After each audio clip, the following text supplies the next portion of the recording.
Peggy, povedz, kde si?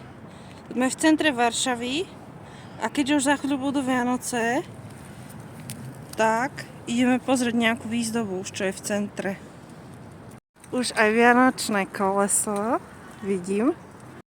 Hneď vedľa Palác kultúry i náuky. Koleso. No. A teraz neviem, či to je... A to ešte nefunguje. Ale už tam vidím stromčeky.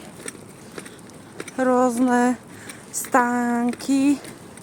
Takže to je ešte v príprave. Už tie stromčeky sú nádherné. Aspoň sa poďme bližšie pozrieť.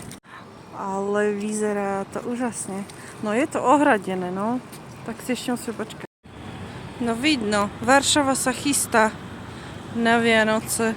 Čítala som, že oficiálne od 6. decembra, ale tu sa to stáva vo veľkom. To je nejaké futbalové ihrisko. Dobre, tak tu sa potom vrátime. Na tom kolese sa niečo premieta, ale není to vidno. Nejaká vianočná rozprávka. Tak, toto by som teda na vianočných trhoch hneď čakala. A tuto to už testuje chlapec.